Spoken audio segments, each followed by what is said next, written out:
Hey guys, and welcome back to another weapon guide. Today we're going to be having a look at the LSAT, but before we go more in depth into the weapon, I'd just like to give a great big shout out and thank you to a few of my friends. Velocity to start off with, he helped a lot with this motion tracking at the start. I personally don't have After Effects or anything, so motion tracking I cannot do, but he was kind enough just to do it for me, and I cannot thank him enough. Link in the description. Also my two little actors that helped me out during the start, Snuggly and Abdul, their links are in the description as well, so go and check them out, and maybe if you ever need an actor they can help out. I will definitely help out. I love acting in Battlefield. It's just something fun that I like to do. Anyway, the LSAT, it's a really good LMG to use. It is the second one you unlock, and it is an American LMG, so it will mean that you will be unlocking all the American sights and attachments for it, and then you'll have to go and get your battle packs to get the Russians and Chinese ones.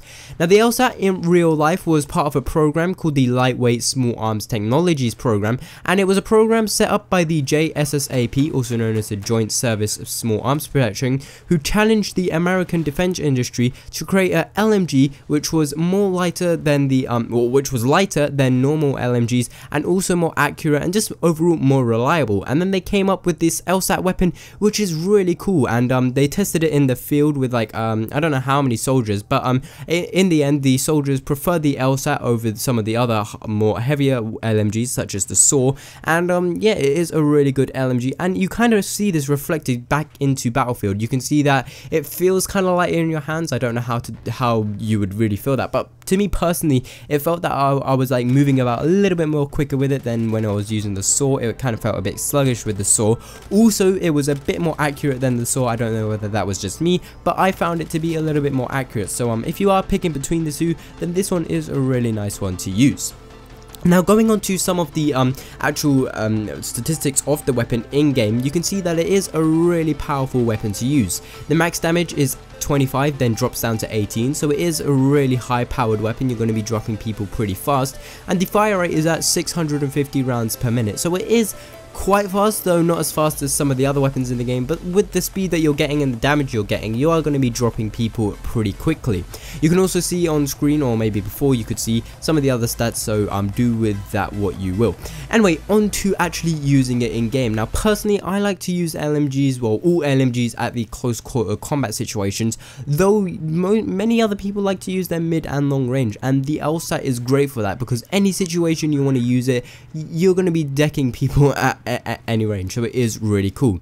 Now when you are going for the close quarter combat, I would recommend sticking with the iron sights, because they do look really cool. As you can see here, they just like, they're so easy and nice to look through that I love taking people out with them. It's not something like the AR160, which has like terrible iron sights, but it does have really nice ones. Though if you don't want to use the iron sights, there is always these sights like the Coyote or the Cobra, but you do have to unlock those through a battle pack. You can then move on to using some of the longer range optics, which will help you out if you are going for the long range kills. Maybe slap on a bipod onto this weapon and take out the people at the longer range, but I personally don't like doing that, because I feel just like a camper just sitting in a place and taking out enemies like that. Though if you do play like that, then it is a possibility to go down. Maybe the ACOG sight will work for you. Now moving on to some of the other attachments which I think work well with this weapon, the compensator is one, and as this weapon does have recoil, then all weapons have recoil, but this one does have quite a lot of recoil. So compensator, slap it on this weapon, and then you will be helping that out a little bit if you are going in close quarters and you're just spraying enemies down. Though recoil management on the PC is pretty easy. Don't know about console, but for PC it is fairly easy. Now the other attachments I like to use grips on this weapon, so like the angled and the stubby grip are the two ones I'm mainly using. Though if you are going for the long range, then like I've been saying, bipod is the way to go, because you can just like put that down and then your recoil is pretty much gone, and it's really easy to take out the other targets. Also for the final attachment, the laser sight is one which I personally like to use, and that is just for hip firing a lot when you're in the close quarters. You can suppress enemies down quite a lot, and then you'll have your teammates take them out. Though if you are long range, I would suggest using the magnifier, because it will allow you to take out the longer range targets, but be sure to be having a correct sight when you are using the magnifier, as sometimes it won't work out in your favor. Now this weapon overall, after using it for some time, I would have to say it's one of my more favorite LMGs. My favorite would have to be the MG4, but this one is still up there at the top of being one of my favorites. So hopefully you guys can try it out and tell me what you think in the comments of it. Also, I would like to know from the comments, what is your best loadout when you're using the LSAT, or in fact any LMG? What LMG is your favorite and how do you use it? What kind of attachments do you use and what kind of kit do you run with? Personally, for my kit, I like to use C4 and the ammo box to take out the tanks and stuff, though I know some people like to use claymores and then just sit at the back of the map and take out enemies at the long distances.